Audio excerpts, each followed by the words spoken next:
Hello friend, नमस्कार, जय जगन्नाथ। आशा करछि आपण माने भल थिबे। मु भी भलरे अछि। मोर एक नुआ फेस ब्लॉग को आपण मानकु स्वागत करूछि। चलंतु आज रे सुंदर वीडियोटी आरंभ करिबा। आपण मानकु शुभ सकाळ। कार्तिक पूर्णिमा रे आपण मानकु हार्दिक शुभेच्छा और शुभ कामना। आज मु तो डंगा भसई पारिली नाही, ସେଥିପାଇଁ ବି ମନ ଦୁଃଖ। ଆଉ ଗାଧେଇ ପିଧେଇକି ବସିଛି ଘରେ। ଆଉ ମନ ବି ଭଲ ନାହିଁ। ଆଉ ଭିଡ଼ିଓଟି ଯଦି ଭଲ ଲାଗେ ଫାଷ୍ଟ ଲାଷ୍ଟ ପର୍ଯ୍ୟନ୍ତ ଦେଖନ୍ତୁ ଭିଡ଼ିଓଟି। ଆଉ ଭିଡ଼ିଓଟି ଯଦି ଭଲ ଲାଗେ ଲାଇକ୍ ସେୟାର କମେଣ୍ଟ ସବସ୍କ୍ରାଇବ କରିବାକୁ ଜମାରୁ ଭୁଲିବେ ନାହିଁ। ଆଉ ଆଜି କିଛି ମୁଁ ଆପଣମାନଙ୍କୁ କହିବି ମୋ ମନର କଥା। ସେମିତିରେ ଭିଡ଼ିଓ କରିବାକୁ ଜମାରୁ ମୋର ଇଚ୍ଛା ନଥିଲା। ଆଜି ମୋତେ ଭଲ ଲାଗୁନାହିଁ। ଆଉ ଆଜି ହେଲା ମୋର ବି ଉପବାସ। ଆଉ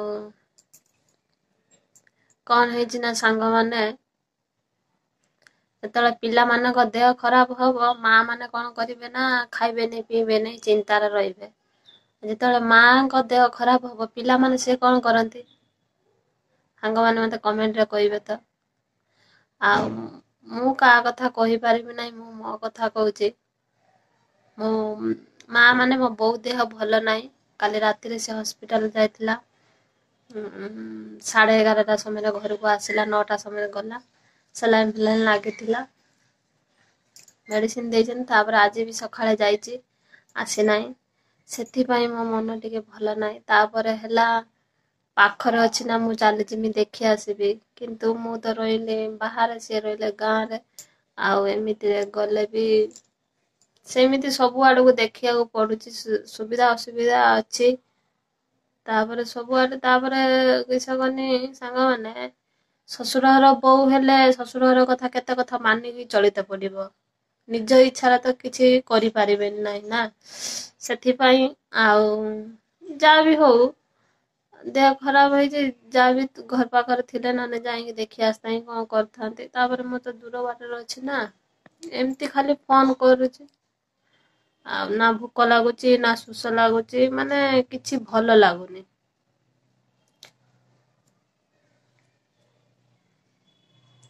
କାଲି ସନ୍ଧ୍ୟା ବେଳେ କଥା ହେଲି, ଭଲ କଥାବାର୍ତ୍ତା ହେଲା। ଏମିତି ମୋ ଦେହ ଭଲ ନାହିଁ, ଇଏ ନାହିଁ କହିଲା। ତାପରେ ରାତି 9ଟା ବେଳକୁ ଦେଖେ ମେଡିକାଲ ଯାଇଛି।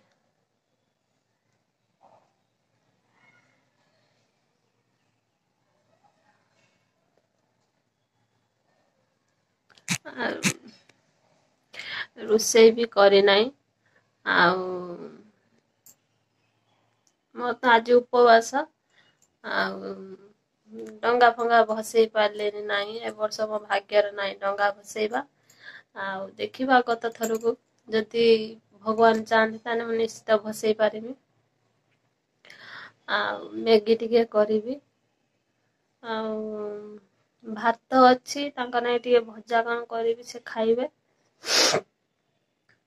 ଆଉ ଏଇ ମାନେ ବହୁତ ଦେହ ଭଲ ନାହିଁ ବୋଲିକି ସେଥିପାଇଁ ମତେ କିଛି ଭଲ ଲାଗୁନାହିଁ ବି, କିଛି କରିତେ ଇଚ୍ଛା ହଉନାହିଁ କି ଖାଇବାକୁ ପିଇବାକୁ କୌଣସି ଏନ୍ତାର ମୋର ମନ ନାହିଁ।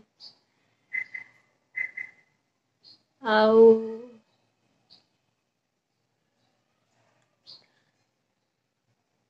ମୁଁ କେବେ ମୋ ମା ବୋଲି ଭାବି ନାହିଁ। ସବୁବେଳେ ମୋ ସାଙ୍ଗ ଭଳିଆ ମୁଁ ଦେଖିଛି ମୋ ବୋଉକୁ। ସବୁ କଥା ମୁଁ ତା ସାଥିରେ ସେୟାର କରେ। ଆଉ ତାର କିଛି ହେଇଗଲେ ମୁଁ ସେଦିନ ମତେ ଜମା ଭଲ ଲାଗିବନି। କଥାରେ କହିନା ବାପ ଥିବ କିନ୍ତୁ ମା ନଥିଲେ ଦୁନିଆ ଅନ୍ଧାର। ଆମେ ମା କତିରେ ସବୁ କିଛି କହିପାରିବା, ସବୁ ଅଝଟ କରିପାରିବା, କିନ୍ତୁ ବାପ କତିରେ କରିପାରିବା କି? କରିପାରିବା ନାହିଁ। ଆମେ ବି ପିଲାମାନେ ଜନ୍ମ କରୁଛୁ, ଆମ ପିଲାମାନେ ବି ସେମିତି ମା କତିରେ ଯେତିକି ଇଏ କରିପାରିବେ ବାପଙ୍କ କତିରେ ସେତିକି କରିପାରିବେ ନାହିଁ। ତାପରେ ମୁଁ କହିଲି ଆପଣ ମାନଙ୍କୁ ଟିକେ ଜଣେଇ ଦିଏ। ତାପରେ ଆପଣ ମାନେ ଭାବିଲେ କାହିଁକି ଭିଡିଓ ଆସୁନି। ଆଉ ପହର ଦିନ ତ ଭିଡିଓ, ସେଥିପାଇଁ କଣ ହେଇଥିଲା ଭିଡିଓ, ହଁ ଭିଡିଓ ଟା ଏଡିଟିଂ ହେଇଥିଲା ନାହିଁ ବୋଲି ପୋଷ୍ଟ କରିଥିନି। ଏଇଟା ଭଳି କଥା ସାଙ୍ଗମାନେ। ଆଉ କଣ ମୁଁ ଆପଣ ମାନଙ୍କୁ କହିବି। ଆଉ ସେଥିପାଇଁ ଭଲ ଲାଗୁନାହିଁ। ଆପଣ ମାନେ ମୋ ମୁହଁ ଦେଖିକି ତ ଜାଣିପାରୁଥିବେ କେମିତି ମୋ ମୁହଁ ସବୁ ଶୁଖି ଯାଇଛି।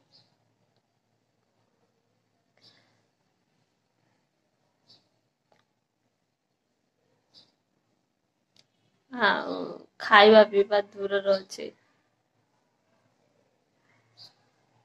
ନିଜ ମାର କଷ୍ଟ ନିଜ ପିଲାମାନେ ହିଁ ବୁଝିପାରିବେ, ଆଉ ପରଲୋକ କି ଆଉ କେହି ବୁଝିପାରିବେ ନାହିଁ।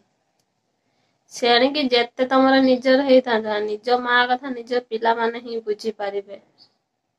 ଆଉ ଖାସ କରି ଝିଅ ମାନେ ହିଁ ବେଶୀ ବୁଝିପାରିବେ, ବୁଝିଲେ। ପୁଅ ମାନେ ଏତେ ବୁଝିପାରିବେନି, କିନ୍ତୁ ଖାସ କରି ଝିଅ ମାନେ ହିଁ ବୁଝିପାରିବେ ବାପା ମାଙ୍କ କଷ୍ଟ।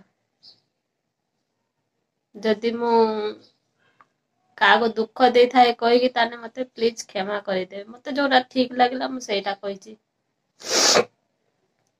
ଆଉ କଥା ଆପଣ ମାନଙ୍କ ସାଥିରେ ସେୟାର କଲି। ଆଉ ଯଦି ଆପଣ ମାନଙ୍କୁ ମୋ ଭିଡିଓଟି ଭଲ ଲାଗିଥିବ, ନିଶ୍ଚିତ ମତେ କମେଣ୍ଟ ବକ୍ସରେ ଜଣେଇବେ। ଭଗବାନଙ୍କୁ ଡାକନ୍ତୁ ମୋ ମା ଯେମିତି ମାନେ ମୋ ବୋଉ ଯେମିତି ଜଲ୍ଦି ଠିକ ହେଇଯାଉ। ଆଉ କିଏ ତ ମା କଣ ସବୁ ଡାକନ୍ତି, କିନ୍ତୁ ଆମର ତ ବୋଉ ଡାକୁ ଆଉ ଜଲ୍ଦି ଠିକ ହେଇଯାଉ।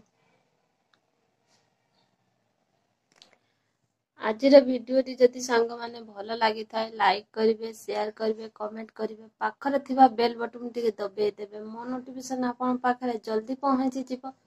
ଯେବେ ଭିଡିଓ ପୋଷ୍ଟ କରିମି ସର୍ବପ୍ରଥମେ ଆପଣ ମାନେ ହିଁ ଦେଖିପାରିବେ। ଯଦି ଆପଣ ମାନେ ଚ୍ୟାନେଲରେ ନୂଆ ଅଛନ୍ତି, ନୀଳିମା ବ୍ଲଗ୍ସ ଚ୍ୟାନେଲକୁ ସବସ୍କ୍ରାଇବ କରନ୍ତୁ। ଯଦି ଆପଣ ମାନେ ସବସ୍କ୍ରାଇବ କରିଦେଇଛନ୍ତି, ଆପଣ ମାନଙ୍କୁ ମୋ ହୃଦୟରୁ ବହୁତ ବହୁତ ଧନ୍ୟବାଦ। ଆପଣଙ୍କ ଭଲ ପାଇବା, ଆଶୀର୍ବାଦ, ସପୋର୍ଟ ମୋ ଉପରେ ଥାଉ, ମୋ ପରିବାର ଉପରେ ଥାଉ।